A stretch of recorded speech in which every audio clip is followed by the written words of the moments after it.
एक बार एक इंसान अपनी जिंदगी से बहुत परेशान था। वह हर समय अपने आप को कोसता रहता था कि क्या जिंदगी मिली है मुझे, क्या जीवन है।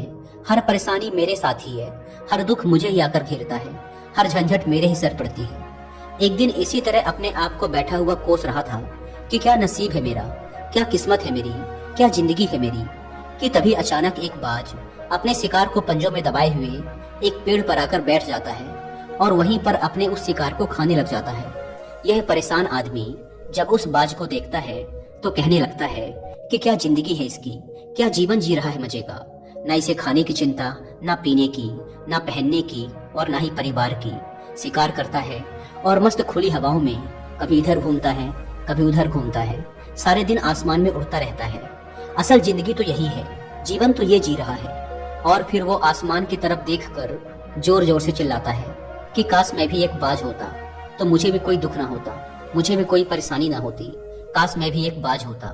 जब वह 2 से 3 बार जोर जोर से चिल्लाता है कि काश मैं भी एक बाज होता तो मुझे भी कोई दुख ना होता, मुझे भी कोई परेशानी ना होती, तो अचानक आसमान में बिजली कड़कने लग जाती है और आसमान से आवाज आती है कि हे इंसान, क्या ये हमने सच सुना कि तू हमारी दी हुई जिंदगी से परेशान है और तू एक बाज बनना चाहता है। तो इस आकाशवाणी को सुनकर यह इंसान हैरान रह जाता है और आसमान की तरफ देखकर कहता है कि हाँ, मैं सच में अपनी इस जिंदगी से बहुत परेशान हूँ, क्योंकि हर परेशानी मेरे साथ ही है, हर दुख मुझे ही है, हर तकलीफ मेरे ही साथ है। तो आसमान से फिर आवाज आती है कि हे इंसान, एक बार फिर सोच ले, हमने तुझे बड़ी प्यारी जिंदगी दी है, लेकिन अगर फिर भी तू चाहता है कि हम तुझे बाज बना दें तो हम तुझे बाज बना देंगे। लेकिन अगर एक बार हमने तुझे बाज बना दिया तो फिर हम तुझे बाज से इंसान दोबारा नहीं बनाएंगे।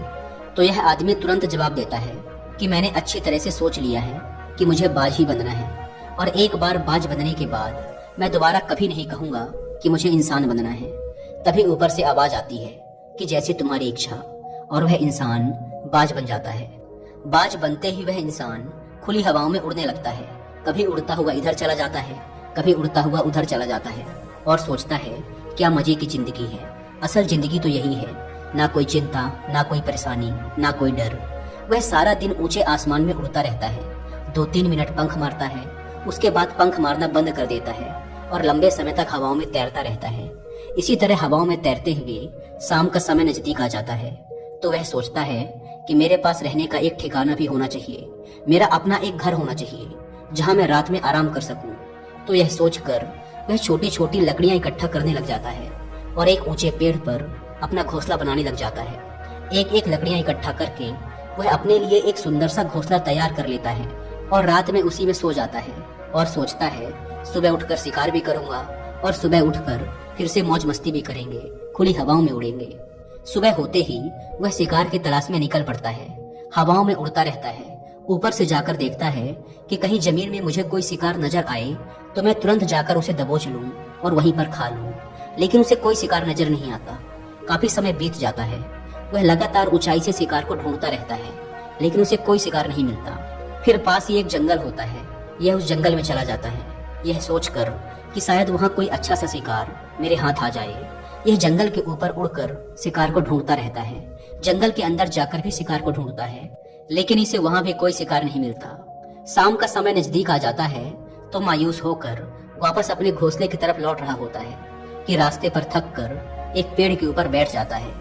जब यह उस पेड़ के ऊपर बैठा होता है तो उसकी नजर एक बीमार चिड़िया पर पड़ती है जो कि घायल अवस्था में होती है। यह तुरंत जाकर उसे दबोच लेता है, उसके पंख निकालकर अलग कर देता है और उसे खा जाता है। उस चिड़िया को खाने के बाद वह अपने घोंसले की तरफ उड़ जाता है और रास्ते में सोचता है कि चलो बीमार चिड़िया ही सही, लेकिन कुछ तो खाने को मिला। वह अपने घोंसले पर पहुंचकर आराम करने लगता है और सोचता है सुबह एक अच्छा सा शिकार पकड़ूंगा और अपनी भूख मिटा लूंगा।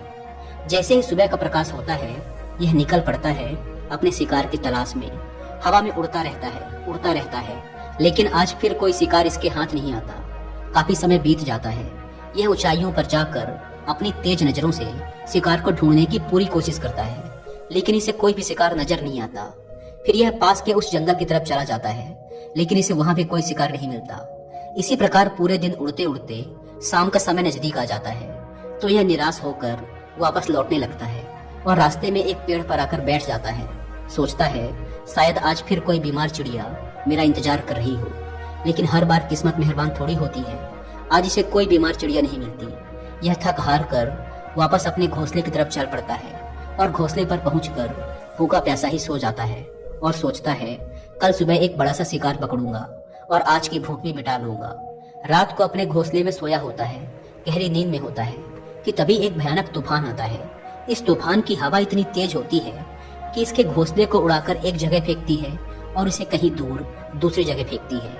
तो ये जहाँ पर गिरता है वहाँ नीचे एक नोकदार लकड़ी पड़ी होती है जो इसके पंजे में गड़ जाती है और इसे बुरी तरह घायल कर देती है। तूफान के रुकने के बाद बारिश शुरू हो जाती है। तेज बारिश होती रहती है पर यह किसी तरह से पेड़ों के नीचे छुपकर बैठा रहता है। बड़ी मुश्किल से इसकी रात कटती है। जब सुबह होती है तो बारिश रुक जाती है। बारिश के रुकते ही चारों तरफ खुशियां छा जाती हैं, चारों तरफ हरियाली छा जाती है। नदियां और झरने तेजी से बहने लगते हैं। सब कुछ फिर पहले के जैसा हो जाता है। लेकिन ये बाज अब पहले के जैसा नहीं रहा। इसका पांव बुरी तरह घायल हो चुका है। इसके पंजे में जो लकड़ी लगी थी उसकी वजह से इसका पंजा बुरी तरह छत बिछत हो गया है। और मैं आपको बता दूं कि बाज का जो पंजा होता है वह उसके शिकार को पकड़ने के लिए सबसे जरूरी होता है, क्योंकि बाज अपने पंजों से ही अपने शिकार को पकड़ता है, दबोचता है और फिर अपनी चोंच के माध्यम से नोच नोच कर खाता है। लेकिन अब इस बाज का पंजा बुरी तरह से घायल हो चुका था और वह पिछले 2 दिनों से भूखा भी था। यह शिकार की खोज में थोड़ा सा उड़ता है कि शायद फिर कहीं कोई बीमार चिड़िया इसे मिल जाए। लेकिन कहाँ बार बार कोई बीमार चिड़िया मिलने वाली थी। वह कुछ देर तक उड़ता है लेकिन फिर भूख और दर्द के मारे थक कर एक पेड़ पर आकर बैठ जाता है। वह पेड़ पर आकर बैठ तो जाता है लेकिन उसे पता नहीं था कि यहाँ एक और मुसीबत उसका इंतजार कर रही है। और वह मुसीबत यह थी कि 8-10 कौवों का एक झुंड मिलकर इसे परेशान करने लग जाते हैं। इसके ऊपर आकर इसके घाव में चोट मारने लग जाते हैं। उन्हें भी पता चल जाता है कि यह बाज घायल है और भूख की वजह से कमजोर भी है। यह बाज उनसे बचने के लिए थोड़ा सा उड़ता है और फिर जाकर बैठ जाता है। उनसे पीछा छुड़ाने का प्रयास करता है लेकिन वो फिर इसके पीछे आ जाते हैं। तो यह फिर उड़कर थोड़ी दूर चला जाता है लेकिन वो इसका पीछा नहीं छोड़ते और बार बार इसके पास आकर इसे परेशान करते हैं। कौवे अक्सर बाज के साथ ऐसा करते हैं लेकिन फिर बाज भी उनके साथ एक खेल खेलता है। जब कौवों का झुंड बाज को परेशान करता है और उनका पीछा नहीं छोड़ता तो बाज हवा में सीधी उड़ान भरने लग जाता है। वह तेजी से सीधा ऊपर की ओर उड़ने लग जाता है। कौवे भी उसके पीछे उड़ते हैं लेकिन कुछ देर तक उड़ने के बाद कौवे ऐसी ऊंचाई पर पहुंच जाते हैं जहां पर उन्हें ठीक से ऑक्सीजन मिलनी बंद हो जाती है। उनका दम घुटने लग जाता है, उनकी सांस रुकने लग जाती है। तो फिर वो वहां से ऊपर नहीं जा पाते।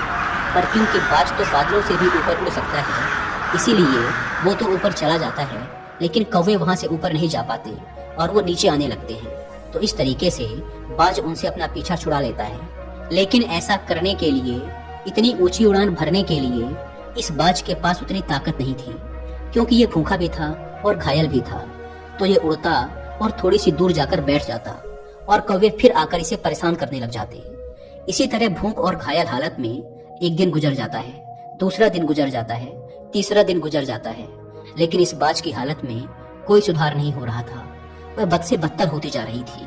चौथे दिन जब ये बिल्कुल खत्म होने पर आ जाता है, इसके अंदर बिल्कुल ताकत नहीं बचती और इसका शरीर इसका साथ छोड़ने लगता है, तो यह किसी तरीके से उड़कर पास ही इंसानों की एक हॉस्पिटल होती है उसकी छत पर आकर बैठ जाता है और वहां से आने जाने वाले मरीजों को देखता है और अपने आप से कहता है कि काश आज मैं एक इंसान होता तो ऐसे छोटे मोटे जख्मों का हॉस्पिटल से इलाज करवा लेता या किसी को बता देता कि मैं भूखा हूँ, परेशान हूँ, मेरे साथ ये परेशानी है। लेकिन आज मैं एक ऐसा बेजुबान परिंदा हूँ जो किसी से कुछ नहीं कह सकता, किसी को अपना दुख नहीं बता सकता, किसी से कोई मदद नहीं मांग सकता।